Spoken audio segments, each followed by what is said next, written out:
International Podcast Day is September 30th, and you can help spread the word. You may be asking, what can I do to get involved? It's pretty simple. Head over to internationalpodcastday.com and check the suggestions. Then use hashtag International Podcast Day to join the conversation. You can reach out and connect with other podcasters, listeners, and your favorite podcast hosts. Remember September 30th, International Podcast Day, a day-long celebration of the power of podcasts. International Podcast Day is September 30th, and you can help spread the word. You may be asking, what can I do to get involved? It's pretty simple. Head over to internationalpodcastday.com and check the suggestions. Then use hashtag International Podcast Day to join the conversation. You can reach out and connect with other podcasters, listeners, and your favorite podcast hosts. Remember September 30th, International Podcast Day, a day-long celebration of the power of podcasts.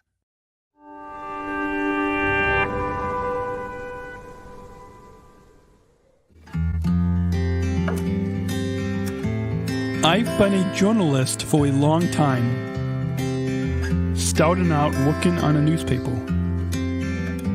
Now I'm using my talents online to bring joy, acceptance, and inclusion to people everywhere. Special Chronicles is a media platform that gives respect and a voice to people with special needs. I produce podcasts, columns, and news stories that reach over 40,000 views on a global online network. My passion is to tell special needs stories in a unique way, because as the founder and host, I have special needs myself. On Special Chronicles, I broadcast distinctive first-person accounts of people with special needs. Our global audience has the opportunity to meet real people, hear their voices, and understand what is important to people with special needs. One of my favorite news beats that I've covered is the Play Unified movement. It was started by Special Olympics, and it means that people with disabilities and those without play on the same team.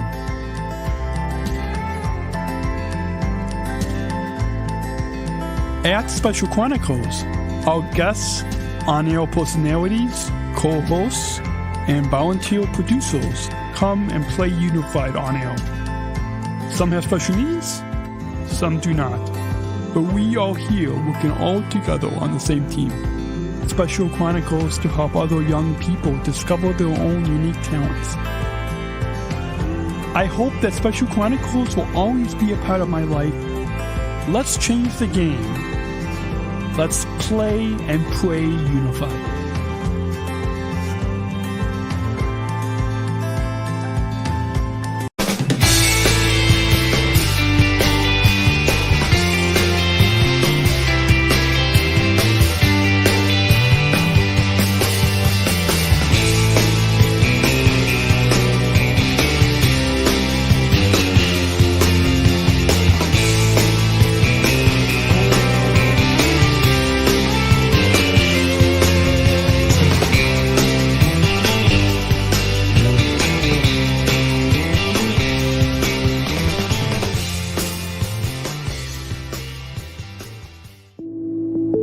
The mission of how I started podcasting and started Special Chronicles is giving respect and voice to those of us with special needs.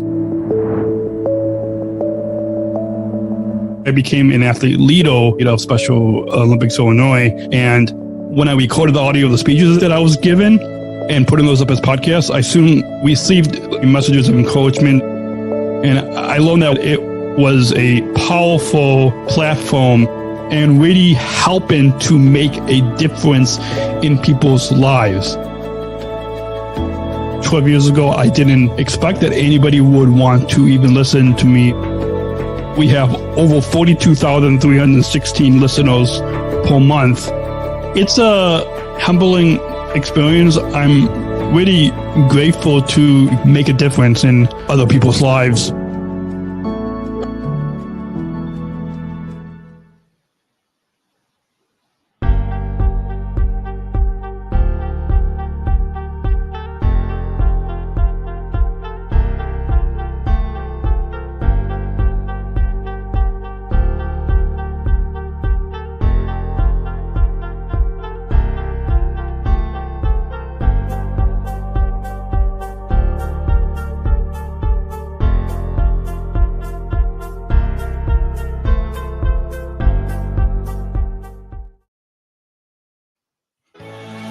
This is Special Chronicles, giving respect and a voice to people with special needs.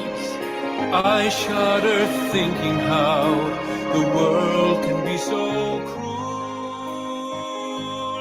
Lend my voice to those who can't. It's time we try, it's time we care, it's time we stand. It starts with a voice. Welcome to the Special Chronicles podcast, special Labor Day 2024 live stream. This is Daniel Smrokowski. I am the founder and host of Special Chronicles, a service ambassador at United Airlines, and a Southern Tribal Global Messenger alum with Special Olympics. Our website, specialchronicles.com. We can stream our archives, and we can follow Special Chronicles on socials and wherever you get your podcast, specialchronicles.com. This week on the Special Chronicles podcast, special live stream, it all started with an impromptu chat at O'Hare Airport. Join in me on this special live stream as I sit down with Jonathan Sutter, CEO and founder of Traveling Wiki, as we follow up our conversation to learn more about the largest nonprofit resource center for travelers with special needs. Please put your virtual hands together as we welcome Jonathan on Special Chronicles Live. Welcome, Jonathan. Thank you. Thank you. I feel at home in the United Club, right? Right behind you. Yes. Rome in the United Club. I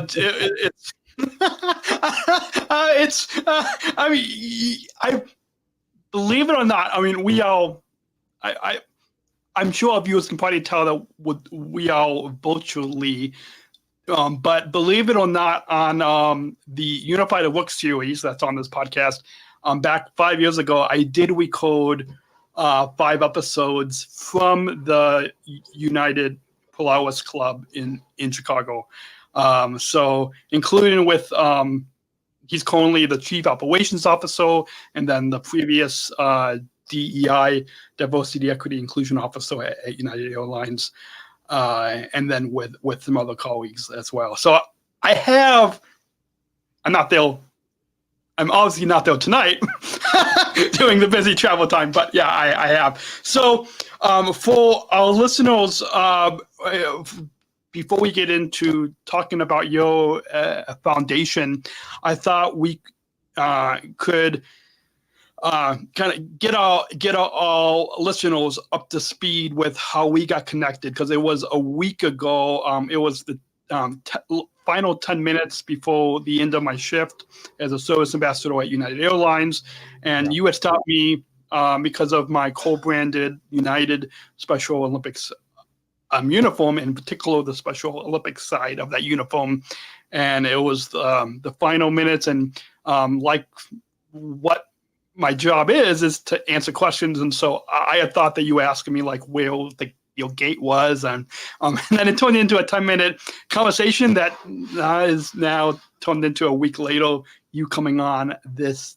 podcast. But in your own words, why don't you kind of, I shared my perspective of how we got connected, but why don't you recap for our listeners how we got connected? Sure. And, I will say on your shirt, the words Special Olympics appeared. And for me, that has a very special meaning. And, it started for us, above and beyond what we do, which I will explain further. We were profiled in the Special Olympics newsletter in Georgia by the CEO and the organization, but working directly with the CEO in their holiday edition in December 2023.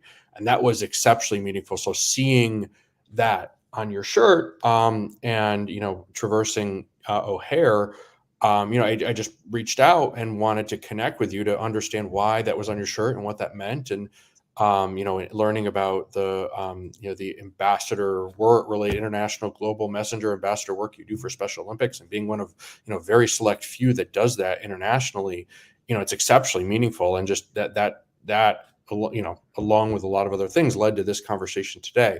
But, because of what we do and because of what we have, tried to advocate for, it's exceptionally meaningful to have that interaction with you and learn about, this podcast and everything you do for the Special Olympics community. Awesome. Yeah. Thank you. It was, it's always amazing to interact with our United passengers. But little did I, once we got connected and we exchanged contact information, which I probably should let in case tell people that I don't share my contact information with just any passenger. Absolutely. But for privacy and just especially having this this podcasting platform outside of my day job at United, I don't like to don't want a lot of people reaching out to me. But once we like that 10-minute conversation, which I think goes to show that the viewers probably see Bridge on my Apollo right now. A big thing at United is connecting people and uniting the world. Bridge, which is one of the business resource groups, is connecting people of all abilities. So really, that connection speaks a lot into what our disability business resource group does at United. It also kind of it speaks to what United Airlines is all about, which is really connecting people. And so can you share and tell us a little bit about, without getting too personal, but what's your connection to our disability community? Because I think that will kind of give a good kind of backstory into what we're going to talk about on the program today. But what's your kind of connection to our disability community? Sure, certainly. And, I will say that the work we do as part of this foundation that I'll describe now is meaningful. I just want to make sure I reinforce at the beginning of this. This is very meaningful to be on the conversation with you specifically and as part of this podcast. I learned, so I've spent my career in aviation and travel, probably 25 years. I was an intern at Gates in '96 during the Summer Olympics for Delta, Gates and charters and that kind of stuff. And, it's gone on since then. And I learned of a challenge in travel. And what I learned was that there were many people who, specifically in the autism and neurodiverse community, were not flying. Were just, families were just telling maybe they had a child that was neurodiverse, telling that individual, as a family, it's like a rock concert. We're not going. It's just too much. And, I kept hearing this repeatedly. I heard it, over and over and over again. And then I started to learn of resources. It started in Pittsburgh. With what Christina Casotis and the team have done to build Presley's Place. And I had a chance to meet Presley's dad, Jason Rudge, or virtually meet Presley's the dad, Jason Rudge. Presley is a child on the spectrum. Presley's dad, Jason, works for the airport, and the resource center they have for the autism and neurodiverse community is built in their honor based on his, his original suggestion at the airport. There are many resources in Pittsburgh and beyond. And Jason told me a lot of the community doesn't even know it's there, even though, it's a very crowded, noisy environment we live in, and it's hard to connect with people. And so I wanted to connect in a very meaningful way to let people know about these resources. So essentially, back to the answer to your question, my connection is trying to address a challenge that is people completely leaving aviation and travel as a means of, they're either driving, surface transportation, or not going at all. And I think travel is enormously empowering and important in society. So of course, I'm not, with my resource that I've now built, which is the largest of its kind in 11 languages, spanning, like so many resources across the United States and utilized by people worldwide. And now the sole resource of its kind for 20 million special needs Americans on TSA.gov.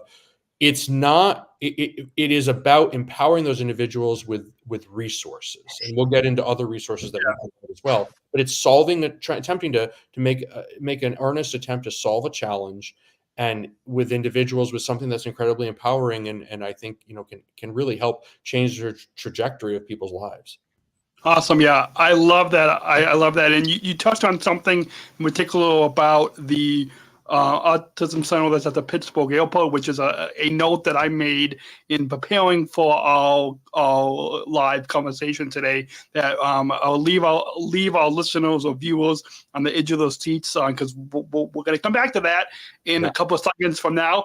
But it's all about keeping our listeners listening in to the whole episode today. But we're going to go on and just take a quick break, and when we come back, we'll get into the backstory of Traveling Wiki with our guest, Jonathan Sutter away here on specialchronicles.com. And quick note to let all of you listening out there know, support for Special Chronicles comes from listeners like you. Please join our supporters with a monthly or one-time donation to help us operate our studio and continue our mission of giving respect and voice to those of us with disabilities. You can visit specialchronicles.com/plus to join and access our exclusive bonus content. Again, specialchronicles.com/plus to make a monthly or one-time donation starting at $10 a month and up, or any one-time donation. Please join today at specialchronicles.com/plus. And with that, I'm Jonathan. You told us a little bit about your connection. I think that will speak into now a little bit about the backstory. Can you, before we get into that note that I made, but take us back to the very early days, because I'm so glad that we got connected. Talk about the work that you do, because for myself and so many of those Americans with and anyone of us with special needs, it's so gratifying to have somebody that is working with the TSA and compiling all these resources, because I know for myself and for my parents, there's so many there can be so many resources out there, and a lot of times online people don't know, might not always know what's true and what's not, and so can you take us back, and when did you start traveling Wiki, and what inspired you to start this foundation? Yeah, I mean, so the inspiration was learning of the challenge and just saying, no one's built this, I'm going to go build it. And like a resource center. The challenge that I think, just as somebody who's spent a lot of years in this industry and the intricacies of travel and planning and aviation and the like, is that it's a very complex ecosystem for somebody. Let's say you are a family that's deciding, well, let's try this journey. There are, as a preliminary item, there are a lot of different stakeholders that impact the likelihood of success of your journey. So let's say I'm going to take an example journey.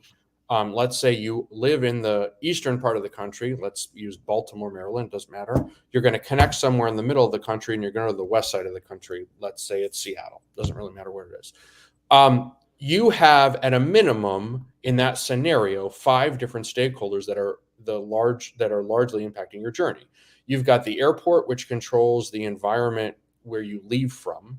If you're connecting, you've got the airport. So number 2, the airport where you're connecting in that environment. 3rd is the airport where you're your destination where you're going to return from. 4 is TSA, which is controlling the security at your departure airport and your return airport. And then 5 is the airline. And that just assumes you're on one single mainline airline and not connecting to some regional airline. It's really complex.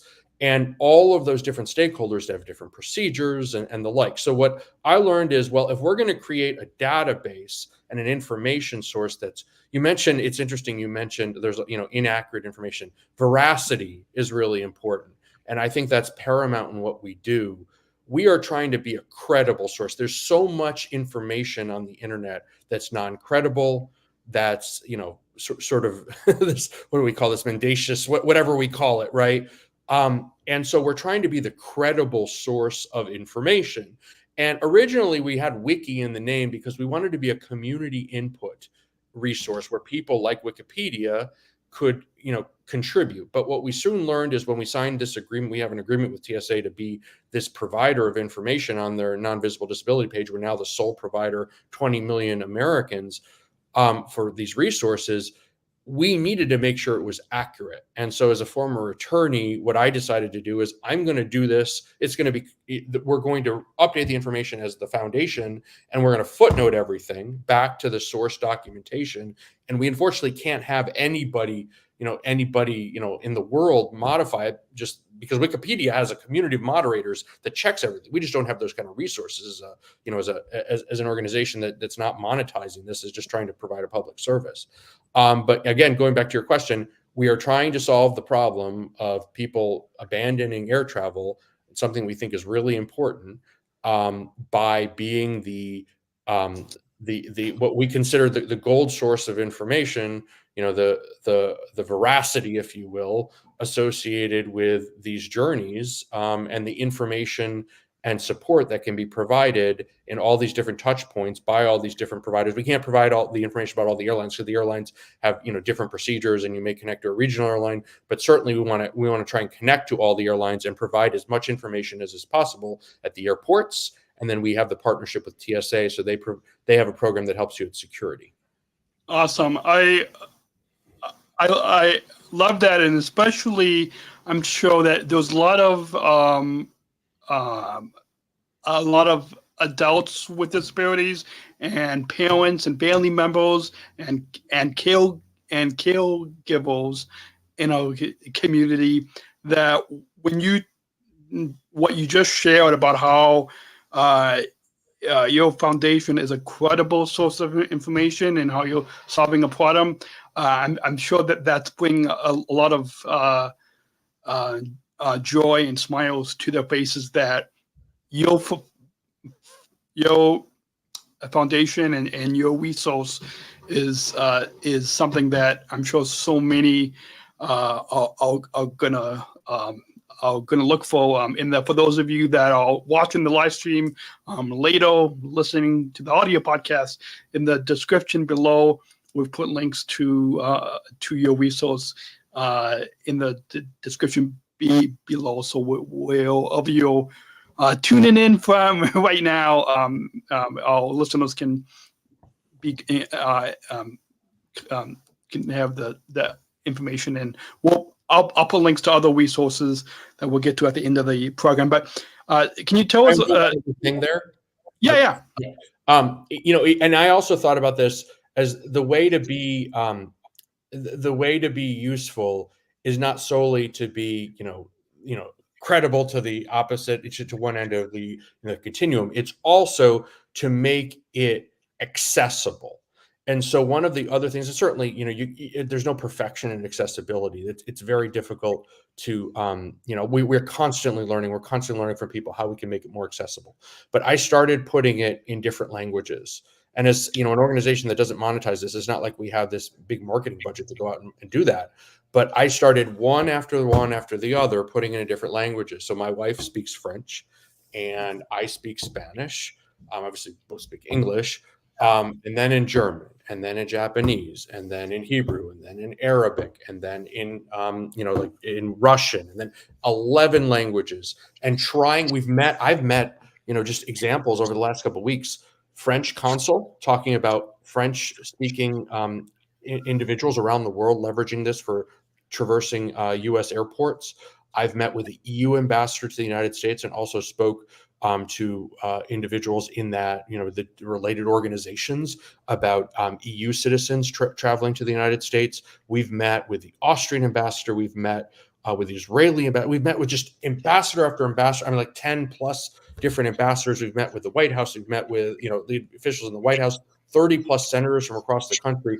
The goal, just going back to the original point, is not just to let's make the perfectly credible resource. It's also to learn from a variety of perspectives about how it can be utilized, and talk to community members that actually use it and give us feedback and implement that kind of feedback. And so that's what we're trying to do, to make it approachable, accessible, and not only credible, but approachable, accessible, credible, and implementing. As you said, credible today might not be the same thing as credible tomorrow, because a certain airport might close a resource and open a new one, or might have it under construction for a year. So it's a constant game of constant task.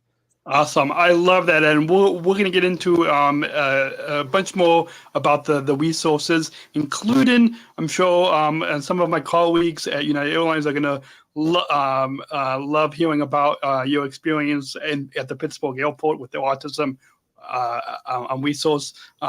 Perfect timing to have you on, because we're going to leave them at the edge of the seats, and we'll be back in just 30 seconds from now after a quick break to let you all know that support for Special Chronicles comes from the ComEd Energy Force Ambassador Program, the country's first energy and solar efficiency education program designed for and taught by people with disabilities. Learn more at specialchronicles.com/ComEd. That's specialchronicles.com/ComEd. And Special Chronicles support for Special Chronicles comes from United Airlines Bridge Disability Business Resource Group, connecting people of all abilities, including hiring Special Olympics athletes like myself, service ambassadors for employees at United Airlines. You can learn more on United's commitment to disability inclusion for employment and travel at specialchronicles.com/United, specialchronicles.com/United. And our guest is Jonathan Sutter, CEO of Traveling Wiki. And I made a note, actually a couple notes, Jonathan, because that's how I know some of my colleagues at our Bridge Business Resource Group are going to love this part, and so I'm going to I'm jumping around my notes here, but I thought it's perfect, kind of perfect timing. About you had mentioned at the Pittsburgh airport, the Presley Center has a sensory room. We have bi-weekly calls, and a couple of my colleagues, not me, at least I'm things might change last minute, but a couple of my colleagues are actually going to go to the Pittsburgh airport just for a day trip to hear about this, because that's something that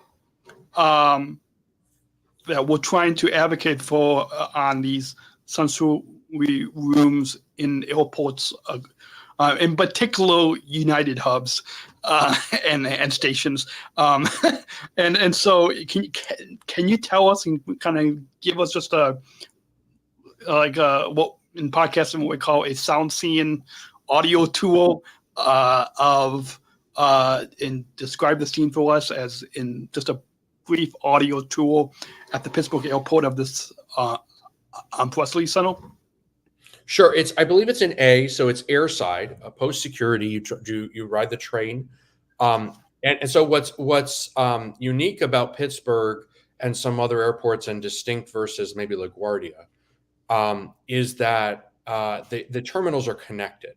So they have a resource center. I think it's down near A7, A9, something like that. You walk once you take the train, you go up the escalator, you go towards A. There's a sign to go to Presley's place. There's a phone at the door, and you ask for a code and you enter a code. The reason they do that and to just make it open is that they want people to have that extra step to, again, if you say you want to use it, you're allowed to use it, but you're trying to make sure that those that have the specific circumstances that it was set up for are leveraging it, not just somebody who wants a quiet place to sit and doesn't actually leverage the resources for the intended purpose. Inside the Presley's place, there is a mock airplane cabin with multiple rows of seats, an environment that, very much if you're trying to acclimate an individual with autism on the spectrum to what will likely happen on the plane, it really feels like you're in a plane. Like you can say, okay, let's say the parent's name is Jill and the child's name is Jackie. Okay, Jackie, mom is going to sit here and a stranger's going to sit on the other side, and there's the bathroom and the pilots are going to be up there, like to practice. There are a number of sensory rooms. There is the FIDS, like the flight display area, where you can keep tabs on your flight and everything, are inside the room, so you don't have to leave. There are other resources for a variety of other circumstances where you can have privacy, and maybe somebody, a caregiver of somebody, caregiver and the individual might be able to have privacy in whatever environment they might need, whatever circumstance might be before the flight. And again, where I think a lot of the stress, and it's not just stress, right? It's a scenario where the environment can create like overstimulation is, let's say there's a 3-hour delay. Let's say it's severe storms. Let's say it's a winter in Pittsburgh and you're having a major winter storm and the flight keeps getting delayed, and like you don't have to leave that more calm environment. You can actually check everything inside the environment. Obviously your electronic devices work too. But you know, it sort of gives you some comfort, and you're around other individuals, presumably, that maybe have similar circumstances. So that's, I think, great. And I guess I'll say this though, Pittsburgh, you know, so again, two things are often said to us. Number one, why aren't there more airports? And, you know, I don't control what airports put this in, you know, what airports add these resources. And so there aren't more airports, unfortunately, either because there are some research, like we learned, we're in Pennsylvania documenting some of these. Philadelphia, I think, has a quiet room. We're trying to track that down and add more information about that. So some of them are just because, you know, they're not necessarily labeled as autism or neurodiverse, they're labeled as something else, and we just haven't yet documented them in a way to try to identify how they might be helpful.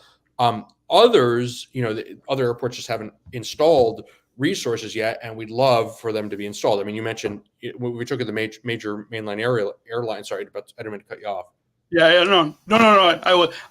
I was making a note to because I know a bunch of my colleagues at Bridge, our Disability Business Resource Group, are hopefully going to be I'm listening in, and I kind of jumping off of how you've been describing the sensory room at the Pittsburgh airport. And it'd be great if more hubs and more stations can have this. Can you speak directly to my colleagues at United Airlines, in particular our Bridge Disability Business Resource Group, on what advice that you have for them to get more airports, get more United hubs and stations to have sensory rooms in the airports? I know it might be a difficult question, but like what advice do you have for them to? And I know each airport is unique, just like each one of us with disabilities are unique. But can you speak directly to my colleagues at United Airlines on what on how they can particularly the airline in collaboration with a lot of our hubs to get a sensory room? Yeah, and is it maybe, am I speaking to a hypothetical person like I used to work in airport strategy? Am I talking to a hypothetical person in the airline and airport strategy, or a senior executive? I would say both, because I know we've got a wide variety of both senior executives at United that listen to this podcast, and then others as well. So I guess both. If you could kind of speak to both. I mean, if you had to break down, how do you convince people of things? Well, sometimes you show numbers, and sometimes it boils into a public policy or maybe an emotional discussion. So I'll take the former and the latter. The former, Senator Harkin wrote the ADA, Iowa. Our biggest state is Iowa. Senator Harkin's institute, so Daniel Van Sant, I don't want to mischaracterize Daniel's words, because, you know, I would leave it to the Harkin Institute. They're affiliated with Drake University. We're starting an occupational therapy and a capstone program with Drake University in the spring. But their institute, and again, this is founded by the author of the ADA, and their policy expert is telling us this. 25%, up to 25% of the U.S. population, that's 80 million people, are disabled. So, I mean, I understand we're talking not necessarily about something that's going to be used by all 80 million, but this is not an inconsequential number. And there are certainly, I mean, we don't have great data on this. I mean, I think one of the representatives out of California just introduced some legislation that doesn't touch on this specifically, other aspects of data. And we met with the former head of the Autism Society of America on Capitol Hill on some other legislation. But there's not right now great data on this, on who's flying and who's not flying and the like. But the practical reality is, there's anecdotally, we've learned through a lot of engagement. We've been with 30 senators directly on this, and so many individuals across the United States. A lot of people aren't flying, and there are a number of people that are just not being immersed into the aviation ecosystem, and that economically has an impact.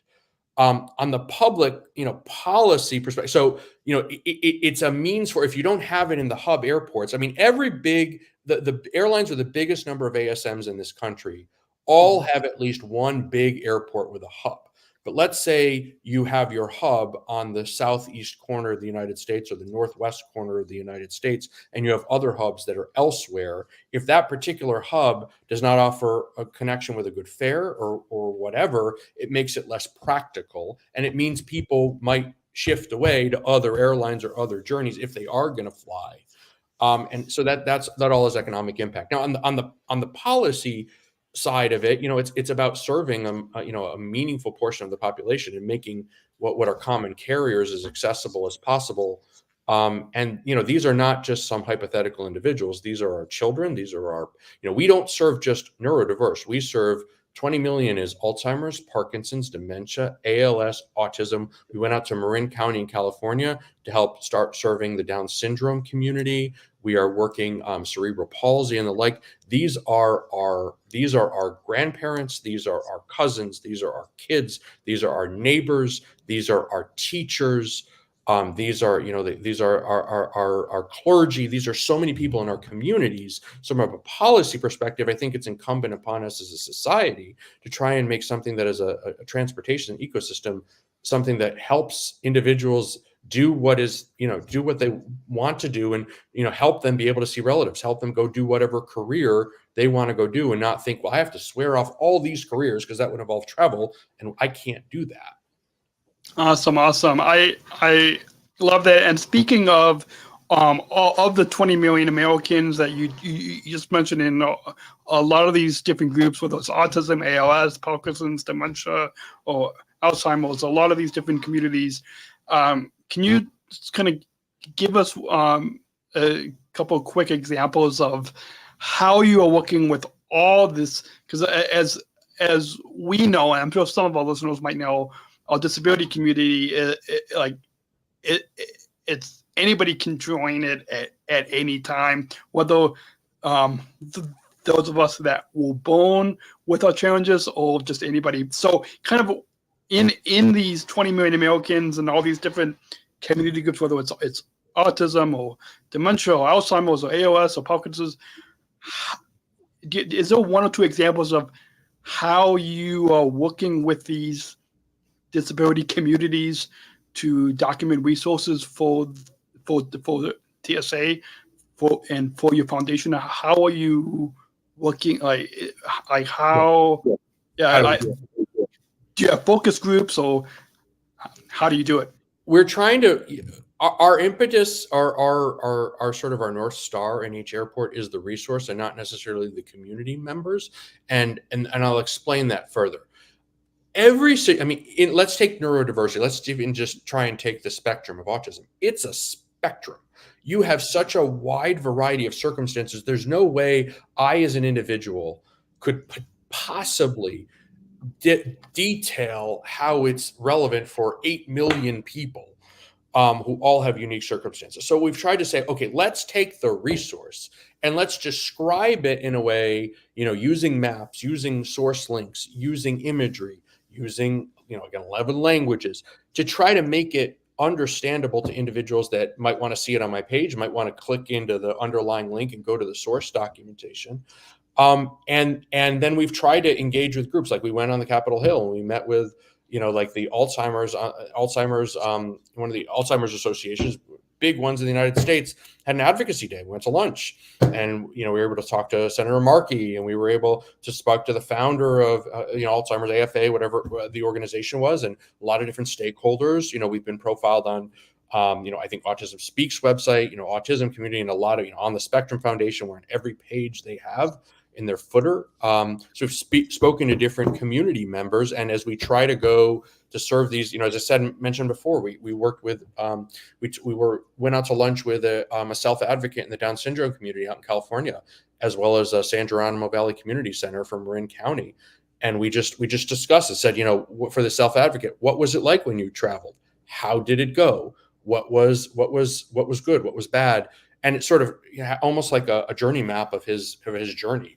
like, okay, let's understand what your journey was like. And of course, that's a sample size of one, but it allowed me to have an intelligent electronic conversation with the head of TSA and say, this is what was conveyed, and allowed me to immerse that information into, inform me as to what maybe we should be thinking about. But, unfortunately, it is not possible, I don't think, realistically, to know how to document that something that will be applicable to everyone. The other thing we've had to do in certain airports, and I use Cleveland as an example, I grew up in Northeast Ohio, they don't have an autism or neurodiversity area.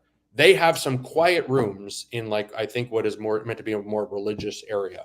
And we've said, well, these are rooms that you can close off. They're quiet. They're low sensory. I'm going to document them. And some people are going to say this is helpful for us. And some people are going to say this is not at all helpful. And that's to their own, it's up to us to document it in a way that they can at least find out more information and maybe reach out to the airport and figure out if it's going to be relevant. And it also helps them, we have certain catchment areas around Eastern Ohio, Western Pennsylvania. You've got 3 airports to choose from. Since we've documented Cleveland, we've also documented what Akron has, which is this very small room for, airport with very, few passengers daily each way, right? It's a small area of an MSA. And then you've got Pittsburgh, which has this huge, robust resource center. So people in each geographic area, when they're making a decision about what airport they should leave from, where they should connect, where they should return from, how to leverage TSA resources, they can make more informed decisions. Awesome. I love that. We're going to touch on just a moment about the TSA chaos, but I want to kind of take it back a little bit to how we got connected. About you had saw Special Olympics on my co-branded a uniform as a service ambassador at United Airlines, and I've been a Special Olympics athlete for a little bit over 20 years now. I had a lot more hair back then. I've been an athlete leader both in Illinois, and then on the international level, the past 5 years have been the Southern Shriver Global Messenger is the highest athlete leadership role in the movement. Of every 4 years, there's only 10 of us athlete leaders that are selected across the globe, and so. Can you tell us how you work with Special Olympics, how you got connected with the Special Olympics movement? You had mentioned that you were featured December 2023 in the Special Olympics Georgia newsletter.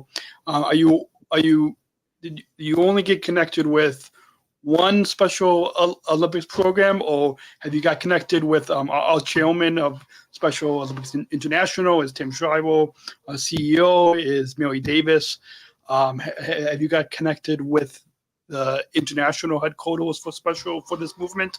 Can you tell us a little bit about how you got connected with Special Olympics and how they are supporting your nonprofit resources? Absolutely. So I really appreciate these questions. Let me also say, I think it's really important to reinforce you're one of 10 people in the world that represent a very, very, very important community. Thank you for this opportunity. I think it reinforced your comments reinforce just how much of an honor it is to be on the show. And I take, as I say all this time, and we take this very seriously. This is people's lives. This is trajectory of people's lives. This is opportunities. This is really important stuff. To answer your question, so the former chief operating officer of the city of Atlanta introduced me to the CEO of the Special Olympics of Georgia, Georgia Milton Sheets, ironically her name is Georgia. She invited us to an advisory board meeting for the Special Olympics of Georgia. That actually, so that, alongside that, contemporaneous with that, we were profiled in the Special Olympics of Georgia newsletter in their December holiday season. It's all about the December holidays, and I think that, I don't have the exact language in front of me, but it describes the idea that we are supporting with our resources to be an athlete. Let's say the Special Olympics events are across the world. You're going to have to fly. I mean, if you were in Kansas City, you need to go to St. Louis, you could use surface transportation. If you're going to Paris, you've got to fly and you've got to leverage resources. And so I think the language is about leveraging those resources and providing the leveraging of those resources, given that we're in 11 languages and we serve people around the world, the opportunity in 11 languages around the world to be Special Olympics athletes, to not only support the athletes, but their families. More recently, we have been able to meet with 2 members of the Kennedy Shriver family And that was very meaningful. I think Eunice Kennedy Kennedy Shriver came up in both conversations. To have a meaningful discussion about this, and to the extent, I mean, we've had a much more robust conversation in Georgia specifically in what we're doing. We don't just serve. What we're trying to do is serve the range of stakeholders that are that may it's the child. We're having a special needs job session. So one of the things we did learn by the Special Olympics luncheon was we heard a presentation at the advisory board meeting by somebody who's using farming to open up more opportunities for jobs, and we took that as a call to action for our organization to go make a dent in special needs unemployment, because special needs unemployment is amazingly high in some areas of the community around the United States. So we have started working extensively on that. And one of the ways that we're doing that, and we met with the governor and others in Iowa, in South Carolina next weekend, September 7th, we're doing the first of its kind job session where in aviation specifically, Republic Airways Training Academy in Myrtle Beach, we're working with I think it's the vice chair, James Mack, Autism Society of South Carolina, and a trainer at Leadership and Flight Training Academy. And we are telling the special needs community, and it's on a Saturday, so high school students can come also, about opportunities in aviation for those in special needs. So we've become not only, and again, this is inspired by Special Olympics and the advisory board meeting. We've become not only an outlet for providing travel resources, but now jobs resources and ag resources and all these other areas to empower. Like, that's what we're about, empowering individuals. Awesome. Yeah, that's definitely, in particular through the athlete leadership program of Special Olympics, it definitely is empowering us, not just on the field of play, but off the field as well. We have the upcoming World Winter Games in Turin, Italy is in March of 2025, and then I believe in 2027 is the next World Games in Santiago, Chile, and so those and I know in particularly the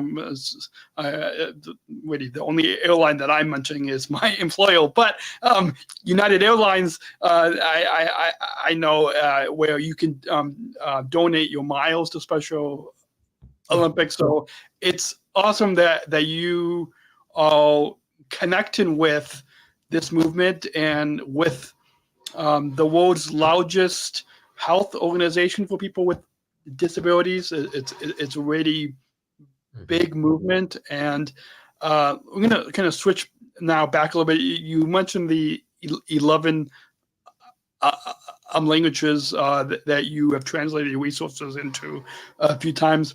My mom, she's now retired, but she was a foreign language. Linda, okay. She was a foreign language teacher in Spanish, French, and German. Wow. Not all at the same time, but like she has in both public and private schools.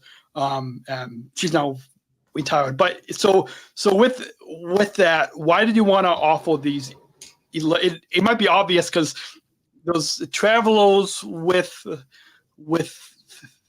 disabilities traveling across the country that not only speak English but also in different languages as well. So it might be obvious, but why did you feel it necessity to offer these resources in 11 languages? Accessibility of resources and understanding the information is critical, and it's as a foundation, as an organization that has a mission that we've documented and we talk to our stakeholders about. I think have both a opportunity, but also it's a privilege that we have, but we also have a responsibility to ensure they're leveraged and to ensure we provide them to people in a way that can be leveraged. And so when we started thinking about different communities across society and things like in the neurodiverse community, early intervention and accessibility of resources, we started to learn through data that different communities across society have higher prevalence of neurodiversity, but fewer resources. And so we started to say, well, how can we make a dent in ensuring that our resources are available and are we fulfilling that mission? And one of the ways we decided to do that was to put the resources in 11 languages. And so, we met, as an example, we've met with multiple people on Capitol Hill who represent a lot of stakeholders that primarily speak Spanish. I speak Spanish myself. And, as somebody who takes that very seriously and ensuring that, especially in an airport, when we look at certain airports that have a, catchment area where a large amount of the population that, is served by the airport as their home O&D airport or whatever, they're speaking a different language, then we probably logically, going back to this idea of trying to serve people, we should be in the languages. So we started, I think, with Spanish and French. And then it led to German, and then it led to Japanese, and then it led to Hebrew, and then it led to Arabic, and then it led to Russian, and then it led to Mandarin, like one and one. I don't know if that's sequential. That wasn't sequential order. It was probably some different order, but it led to 11 languages. It's about accessibility, and it's about providing a resource that's helpful. I mean, at the end of the day, what we are trying to do is make sure, I was a volunteer teacher. I volunteer taught back where I'm from in Ohio. And it occurred to me when I did this, a student, when they tell me in a high school class what they're going to go do in their life, their discussion, their response to me, their retort as to what they want to go do is, impacted inherently by what they think is accessible to them. Like if they are a certain height that is not likely to play in professional athletics, then they're probably going to say that career is probably not accessible to me because I'm just not tall enough or whatever it is, right? If they are told repeatedly or think very, earnestly that travel is something that is sort of like going to a heavy metal rock concert, it's just not something their family, they can do, then they're going to rule out certain careers that require travel. I just think let's try and make these resources accessible as possible so people can have access to this public transportation, this aviation ecosystem. Awesome. I love that. And building upon what you had talked about earlier about connecting with the TSA kills. This is so. I want to just touch on a couple of things that you said. One was that you were working with the unemployment of those of us with disabilities, and something before United Airlines and Special Olympics, the global partnership, got together to. I was one of the first full athletes that United hired, a brand new, groundbreaking, inclusive employment program that started in October 2019. October 28th, 2019, quickly coming up on the 5-year anniversary in just a couple months from now. But about a month from now. And so back in my special ed classes, in the job skills classes, for myself and for a lot of us with disabilities, a job in aviation, working for a major U.S. airline, was not something that we were told was possible. So I want to touch on that the side of the foundation of the work that you're doing to hopefully reach out to more with disabilities, that this type of job is possible, is just an empowering thing that you're doing. And then you had mentioned the TSA kills. For the first few years that I was working for United Airlines, I honestly didn't know about the TSA kills. And then once part of my job as a service ambassador is to help and talk with passengers with wayfinding and where to go in. And I know I've had a few people that have asked, in particular for the TSA kills. And now I know in our supervisor and manager's office, we've got little business cards that say TSA kills, and they've got the hotline and the information. So can you tell us about a little bit more about how your foundation is connected with the TSA kills, and a little bit more about how you? I know we'll coming up on about 15 minutes now, so we've got just a few minutes Hopefully, it's not. This episode won't be longer than an hour. So, but I guess kind of briefly how your foundation is working with TSA goes. So I had a conversation initially with Administrator Pekoski. So Administrator Pekoski leads TSA. He reports into Homeland Security, Mayorkas, and President Biden's cabinet. So he's 2 steps away from the president of the United States. And we had a conversation about this, and I think it led to a series of discussions with others in TSA about this kind of resource and trying to earnestly create a resource that could be leveraged. And that subsequently led in 2023 to us becoming the sole resource for those with non-visible disabilities. So CARES has all these different listings of, let's say somebody's, they have visual impairment and this and that, non-visible disabilities. We are the sole resource.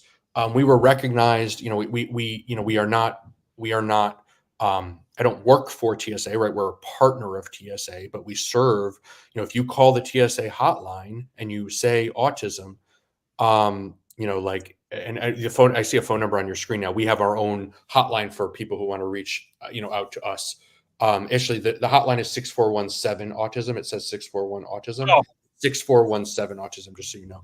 And that's just a phone number in Iowa. But TSA has a phone hotline, and if you call TSA, they will refer you to us. If you go on TSA.gov, it will refer to us. That's the TSA Cares hotline. That's their hotline, the one you have on the screen. There was a press release issued in early January 2024, Administrator Pekoski's Innovation Year in Review press release. They noted in that specifically, and this was spread. We saw this press release in Africa. I kid you not. This is spread all around the world. And they cite specifically to that they had engaged 187 organizations in 2023, and in their Innovation Year in Review press release, they highlighted and linked to Traveling Wiki Foundation specifically for our work in this regard. And as I said, we take that very seriously. As I said, we heard about this in Africa. We heard about this in Asia Pac. We heard about this across the United States media, just over and over and over again, how widespread it was that TSA issued that, and hearing that feedback. It's very serious because there are, again, disabilities are just much more frequent, or the incidence rate is much higher than people recognize, and people need these resources. So that's where we come in, and that's the relationship with TSA, trying to be a public resource, serving the public. Awesome. I love that. In preparing for a time together, which just because I'm so busy with not only with my job at United Airlines, but also this Special Chronicles podcast and platform, and being a special Olympics athlete. So I was doing my preparation this afternoon, even though it's a Labor Day. Most people don't. I should say most people don't work on a holiday, but unless you work for an airline and you have this podcasting platform, you work on a day where most people don't work. But anyways, in the preparation today, one of the news coverage, I think on the ABC local affiliate in Iowa. We are Iowa, ABC Iowa, yeah. Yeah, ABC Iowa. You had talked a little, and both that, and then in the information that you had emailed me about receiving positive feedback from the community. Can you? Is there one or two quick examples of some of the positive feedback that you have received from travelers from our disability community that have reached out to you? Is there maybe one or two examples that kind of come at the forefront? I mean, it was very meaningful to have the discussion, and we actually had it in San Francisco, but we were serving Marin County via this community center, to have the conversation with the self-advocate and have the feedback, and then follow up after the fact. This was the engagement with Administrator Pekoski, and this is how we relayed the feedback. That was specifically meaningful in the Down syndrome community. I think we were on the front page, literally, of Autism Speaks on the top of the website. And again, there are so many different organizations. We are, on the Spectrum Foundation. So, the founder of that foundation is well-known author, etc., who is, he characterized it as twice exceptional, 2E, and self-advocate. They've put us, as a result of this, on every page. We're in the footer, every page of that website. We also spoke, and this isn't somebody in the community specifically, but we've spoken to the former, somebody who's very affiliated with that on the Spectrum Foundation, the former mayor of Moab, Utah, who's worked extensively in like affordable housing and accessibility of resources. And that was a very meaningful conversation in terms of, in terms of this feedback. And I will say this, there's an airport, because of our first, we've done ABC and NBC and all these different, we were at a filming where Good Morning America 3 filmed, Breeze Airlines and Airways and a foundation, an amazing nonprofit foundation, do a mock boarding exercise in Hartford. We've gotten feedback after some of these airings on TV, and one of them actually led to an additional resource we didn't even know about that said, hey, this is my local, I saw this really meaningful. By the way, we use this resource at this airport. And I don't think that I would name the person specifically. The other thing I will say, and this, I'm not going to use the person's name, but we have this 6417 autism hotline. Anybody can call it, free resources. Again, it's 6417 autism, bilingual. A parent called me and she said, I have a child who is entirely nonverbal. We're seated apart. And she was pretty emotional about it. And she's like, very nervous. Like, what's going to happen? What are we going to do? And, it's those kind of situations that I think make this really real. They call it getting real or whatever. Like this, just like Presley and Jason Rudge, and these are real families. These are real people. This is changing the trajectories of people's lives. This isn't some theoretical person on a piece of paper or some theoretical 80 million people. These are actual people whose lives are dramatically affected by these resources. And, the feedback and the interaction that we have on the hotline, that is really important, and understanding and following up. And again, we're short staffed, where we can't possibly help everybody that we'd love to, but it's just, it's very meaningful. And that kind of, getting back to your question, that's, when you think about a single parent in that scenario, traveling with a nonverbal child on the spectrum and impacting their experience and allowing it for potentially having a greater likelihood of success. That is about as meaningful as it can possibly get. Awesome. So I hopefully have corrected that on the screen. It's your traveling wiki hotline is 6417 autism. Yep. Area code 6417 autism. Anybody can dial it around the world. Awesome. So and I'll include that in the if it's not, I will include it in the description on travelingwiki.com. Just a few final points I want to bring up, because we're coming up at almost at the bottom of the hour. But what do general people who, and this question may have been asked on the ABC affiliate and other press, but I feel like all listeners could relate to this. What do general people who do not have sensory challenges, who do not understand what it's like for, and I'm sure that there are probably some people out there that just don't understand what it is to be on the autism spectrum, that do not understand what it is to have sensory challenges. What can we as a community do to be better people, to support travelers with disabilities? Well, and certainly I wouldn't consider myself the authority on that to be able to answer on behalf of so many different people. And certainly, everyone's perspective and situation is different. I think I recall back to early. So a couple of my early mentors, one was a very senior special needs disability advocate and like a president of an organization in Western Pennsylvania. And one was in California. And they repeated to me, I remember sitting in Denver airport at the time, having the conversation. They were saying, you've seen one circumstance. And so, I think that applies to the individuals that are served. And I think that applies to the environments in which people are traversing.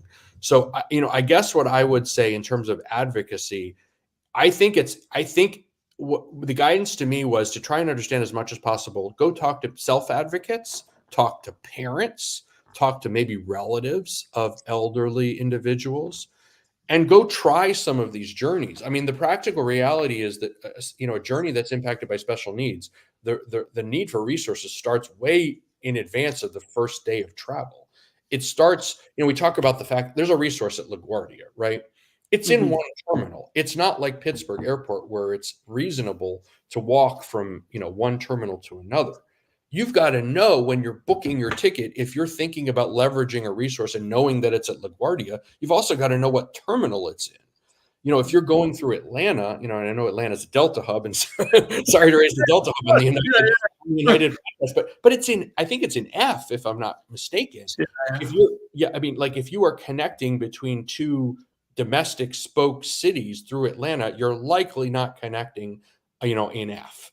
And so, if you only have an hour, you're not going to go back to F and come back. So it's doing the journeys, talking to different stakeholders, understanding the range of perspectives and the different, the circumstances of different individuals who are leveraging the resources, and then the circumstances at different airports. And again, across, you have airlines, you have airports, you have TSA, understanding that range, I think, is really important to try and serve as many people as possible. So that might be my advice. Awesome. I love what you. I want to just highlight one quick thing that you said of your advice of talking to self-advocates. Because it reminded me of a comment. The voice that you heard at the very top of the episode, the voice that said, "This is Special Chronicles, giving respect and voice to people with special needs." That voice is another athlete leader, a friend of mine who has Down syndrome, and something that he said, and I also have said, is that who better to, and I'm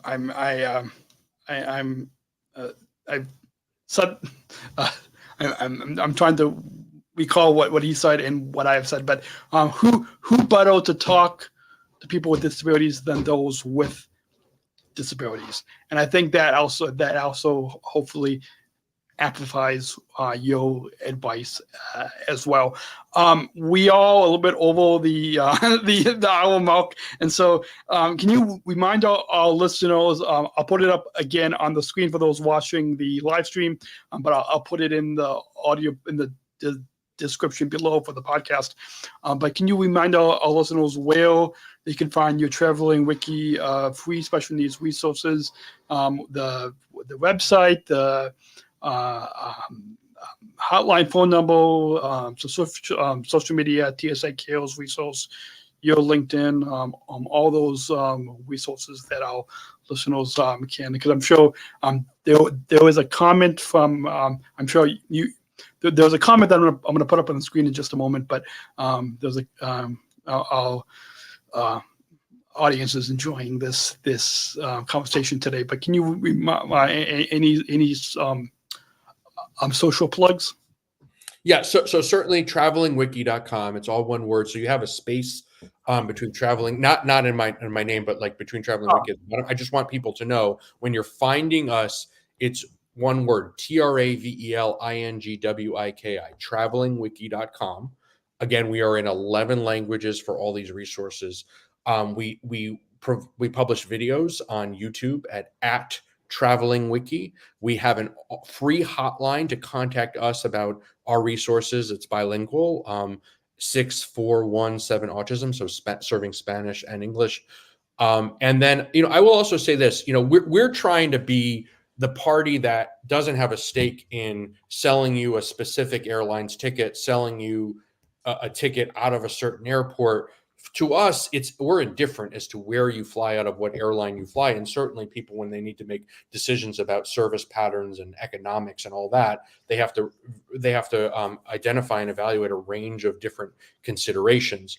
We would really value if the airline accessibility line at the airlines and the accessibility page is linked to us, so that people could then go to a central repository of information so that they can make more informed decisions. So eventually we would love to be there. And then we're also trying to use AI down the road. And we've made we've demoed a couple things for the government already in this regard to make this all automated, to make it easier to find rather than having to make manual decisions, about, well, let me find this and let me put in this language, be able to just ask a question in a certain language and be able to have a response that gives you some coherent information that you can leverage to make more informed decisions, both before, when you're planning your journey, during travel, etc. Awesome. I love that, and I'm going to definitely be sharing this conversation with a couple of my colleagues who work in the accessibility teams, the accessibility department at United Airlines, for example, and hopefully I can connect you with some of them to help to make some of that some of your future dreams possible. As one, I know you're not focused on just on one airline, but all travel, but hopefully a connection at United Airlines can help put you in the right direction. With that, before we get into the final thoughts and final question, one of our listeners, who is actually my aunt, who is watching the live stream right now. Is this Linda's sister? No. This is actually my dad's sister. Okay, all right. It's not Linda's sister. Okay. No. So my dad's name is Adam. He's in the other. Well, he's down the hall from where I'm where the studio is right now. But it's my dad's sister. But yeah. She says very informative interview, and so okay. How do you pronounce the first name? Ewa? How do you pronounce the name? Eva.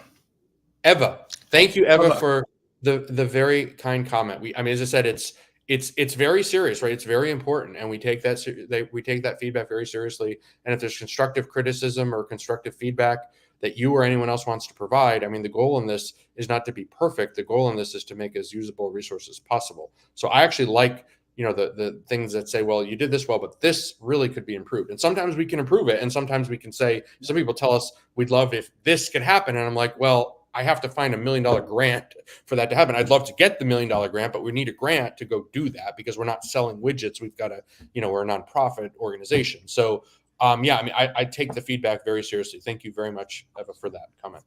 Awesome. And speaking of that, on travelingwiki.com, is there a email or contact form of how people can get in touch with you to provide that both positive and negative feedback? Yes. There's a contact form, and also, as you note, again, we have to be realistic about this as well. There's also a form, go to PayPal and make help fund making this possible. That's an important part of this. Like, we don't intentionally so when we outline this in what we do with the government. We're not about selling plane tickets, widgets, or whatever it is. We are about providing a free resource, and we depend on stakeholders for grants and for donations and working for organizations that provide grants, so that we can provide this as a public service that is as a stakeholder that takes this very seriously. It's really important to us to just to provide this and make it credible and make it usable and make it leverageable. And, again, there's a lot of inaccurate information on the internet. There's a lot of information that is accurate one day, and then the next day, potentially the airport, knocks down the terminal. They rebuild the terminal. Kansas City is a great example of that, right? They just built this brand new terminal. They have an amazing resource now. They didn't have that before. If we had the resource, we didn't update it, you'd be looking at information about the old Kansas City environment, which is not at all accurate. I absolutely, and I know at O'Hare Airport in Chicago, this might be 10, 15 years from now, but eventually the Terminal 2 at O'Hare Airport, they're gonna knock that down and rebuild like those. So there was going to be changes even coming from that. Do you have any, I guess just before we get to the final question, do you have any Do you have any resources in particular about O'Hare Airport in Chicago, as it's one of the biggest airports in the country? For any of our listeners that either travel out of Chicago O'Hare Airport or traveling through, or Right. yeah, do you have any particular connections and resources for this particular airport? So that we are aware of, there's nothing that's specifically labeled as a neurodiverse or autism specific or Alzheimer specific environment room. That being said, what I've tried to do is try to go into like nooks and crannies and whatever you call it. It's the old English muffin phrasing. But in all seriousness, find the little areas that might be less overwhelming. Some of the lounges, now I don't think this necessarily applies to all of them. I've certainly found, and I'm apologizing, I know it's United specific podcast. I've certainly found at least one Admirals Club out in H&J that has an area that it may be, I think it may be for like family or breastfeeding or the like, but the staff said, if no one's using it and it's a quiet environment and you have a family with a child that's neurodiverse, we want to, ask us, we will try to make this available, for that purpose. And maybe in some environments you have to we see this in Denver. There's one amazing family room that has a TV on. They would just turn off the TV. So, in terms of O'Hare, the other suggestion I might make is because 1, 2, and 3 are all connected, 5 is separate, right? But you might be able to go, even if you can't find the perfect environment, even if you can't access a lounge with your credit card or whatever the case might be, you might be able to walk to another part. Again, assuming accessibility, walking is a realistic option, or taking the cart to another part of the airport that is, it might be outside of a major connecting time for American when United is really busy, and so you walk to the other terminal. To get a little bit more peace and quiet. We also find that, potentially some of those areas near, again, they may have different names, but there are sometimes pods for family usage. There are sometimes, sometimes you need some privacy. And so there are family restrooms and the like. I mean, there's no autism resource center in O'Hare as it currently stands. And I know I've had some conversations, about some of the Terminal 2 discussions, and, certainly United and American will, be making major decisions about what happens at O'Hare. But I would say if where you are in O'Hare today is not conducive to, and you're there already, if you're not there yet, you might want to think about what are the range of options and make the best possible decision for your family. And if you're there, I would say O'Hare is such a vast ecosystem that of places, in environments.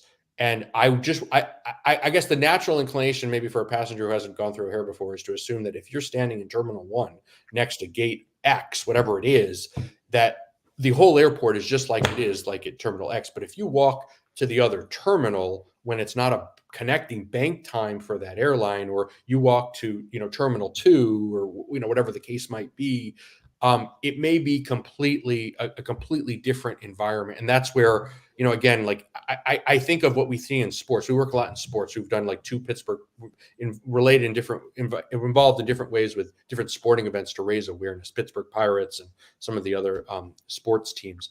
And what Pittsburgh provided in the last game was a resource, almost a calming environment meant for 10 minutes.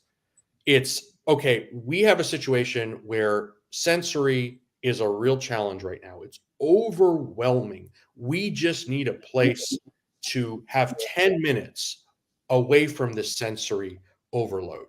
That's where I think, keeping in mind that what's going around you, if you're standing in front of B5 where we were the other day, right where the checkpoint lets out, right where this, whatever the main it's overwhelming. Take the walkway. Sorry, I'm getting some feedback. You take the walkway over to C and go to the far end, or even go to the completely other terminal, where the other airlines are. You may have a completely different environment. So if you need that 10 minutes, again, it's not necessarily ideal where you could be waiting in that environment, but you can certainly, in different circumstances, find it, and certainly just call us on your cell phone. If it's a time we're open, we'd be happy to try and help you and figure that out. And let's try and brainstorm. That's what we have it for. Awesome. So once again, 6417 Autism is your hotline for Traveling Wiki and travelingwiki.com. And so we'll make sure to put those resources in the show notes. Before we get to the very final question, do you have any final thoughts on your vote? I know we've been talking for the past hour and 15 minutes, but it's like you said, it's very valuable information that we are providing to our listeners to learning about this resource. Because I'm sure there's many of our listeners that many of our listeners with disabilities or know somebody that is traveling. But do you have any final thoughts on your overall time on Special Chronicles, on this podcast, this live stream that you like to share with our listeners and viewers? I guess number one, I want to say thank you to you for your work, the work of Special Chronicles, the work of Special Olympics, the work of your mom Linda in teaching for so many years and teaching in so many different languages. That's incredibly important, and I think it bears repeating. I also want to say that the more I learn, the more I realize how much I don't know, and I don't mean that as trite. I mean that as very serious, right? Like every day I realize, well, I did that wrong yesterday, and I had no idea that it was wrong. I was completely confident in what I was saying, but in fact, it was completely wrong. And the practical reality is this is an onion with just peeling layers off and layers off and layers off. There's a lot there. And so, while we are not perfect, I want to reassure your listeners, we are earnest in our desire to provide these resources, and we value feedback. We value, I hate to keep reinforcing this, but, we do have to exist. So the support is helpful, really critical for what we do. And, again, that feedback and learning from you all is especially important as we, try to learn about new resources and try to understand how different environments work and how different individuals interact in society, and, how this can be helpful for them. Awesome. We've got one final question, but before that, we always include these podcast conversations with, but let's go ahead and roll that bumble. We're not just athletes. We are the ambassadors of an uprising. Peaceful protesters. In a rebellion against anyone who has a fear of difference. Difference. Our demands are Equality. Dignity. and the recognition of our Shared humanity. We will not stop or accept anything less. Today, our world is More divided than ever. And coming together has never been more urgent. The revolution. is inclusion. Find out more at jointherevolution.org. Ever since I attended the Special Olympics 2019 World Games in Abu Dhabi, I've been asking all of our guests one final question that really gets to the heart of our conversation today. It's not just this podcast. It's not just about entertaining or informational, as I'm sure we've been probably a little bit more informational on this episode. But we to consume this podcast, but we also want our listeners to take inclusion and the inclusion revolution into their own communities. So I'm going to tweak this question to kind of fit a little bit with your foundation, but hopefully this final message as we wrap up will get to the heart of our past over an hour and 20 minutes to really take action into your communities. So what does inclusion in traveling mean to you? Well, from the perspective, what we represent are 20 million individuals that all have, I believe, a unique set of circumstances. And, for us, I think we said it before, it means to me constantly learning how individuals engage and, what their needs are and how different environments and a very complex ecosystem can best serve those individuals. It also means travel. A lot of times we think of travel as meaning traveling to the beach, right? The reality is I'm going to Myrtle Beach on Saturday. I'm probably not going to step on a beach. I am going as part of an environment to educate and empower individuals about special needs resources. So travel is not just about, yes, it's really important for us to enable and empower people to go to the beach, but it's also important for us to enable and empower people to go see the relative, the elderly relative, for us to go empower people to, be the scientist that travels to LA, to empower a community that the situation that presents itself likely creates an environment where they're either maybe in neurodiversity, nonverbal, or have social challenges, to give them that same opportunity to be in front of their boss, to be in front of their peers in an environment where they may otherwise be remote. We talk about this with, again, this is so broad, but with affordable housing, we're working in Iowa. We did an interview, after a Brookings expert on affordable housing. It's the ability to live in an environment where you might be able to buy a house for a tenth of the price of a higher cost of living environment and be able to work remotely for that company and know that you can retain your job because you can get on the plane every 3 months. They wouldn't maybe even consider you if you didn't say that was something you would or could do, and you may not retain it in an environment of constant layoffs if you don't get in front of people. And this is a real consideration for people. Like these are people's lives. So that's what this means. Awesome. Well, that's a perfect way to wrap up our conversation today. A few final reminders for all of you listening in. Just like you can, we hope that you will check out Jonathan's traveling wiki resource and support his foundation, but also we hope that you will join and support this podcast with a monthly or one-time donation, so we can. It costs a lot for us to keep this podcast and microphone and mixer and lights and everything plugged in and powered on. And if you want to help us operate our studio and continue our mission, give respect and voice to those of us with disabilities, you can join now at specialchronicles.com/plus to access all exclusive bonus content, as well as to help support this podcast and this platform, specialchronicles.com/plus. And you can shop our merch store and show your support of Special Chronicles with our Disabled Voices Matter collection managed by Outshine Labels. We have t-shirts. I'm not wearing it today, but we've got t-shirts, hoodies, coffee mugs. You can shop our store and know that 60% of the profits go back to Special Chronicles. Specialchronicles.com/shop. One of our listeners in over across the pond in Great Britain has posted she's a 6-time Special Olympics World Games cyclist. I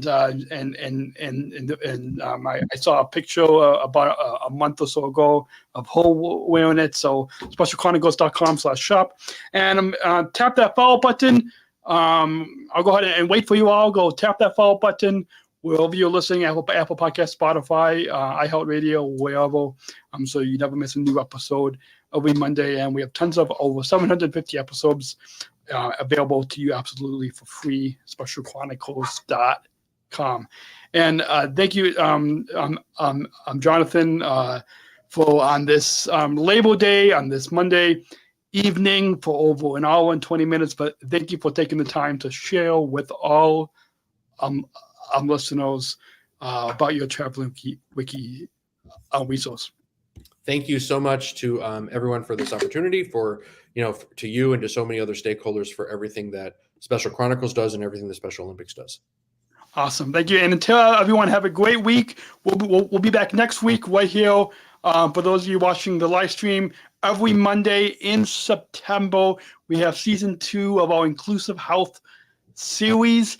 5 all new episodes that will be coming to you every week. So you can go specialchronicles.com, click on listen to fine to follow and listen on demand anytime. As some people, some people have, somebody even asked me, well, how do I listen live or on, like, some people didn't even know that you can listen to this on demand later, but you can. That's the awesome thing about podcasting. So thank you, thank you again, Jonathan, and for those of you we remember, choose to include, and I'll see you next week, same time, same place, right here on SpecialChronicles.com. Have a great week. Thank you for listening to this episode of the Special Chronicles podcast. Our podcast was produced by Daniel Smrokowski on the Special Chronicles Network. Follow Special Chronicles on Instagram, Facebook, Twitter, LinkedIn, and YouTube. Subscribe, rate, and review Special Chronicles on Apple Podcasts, Spotify, or wherever you listen to podcasts.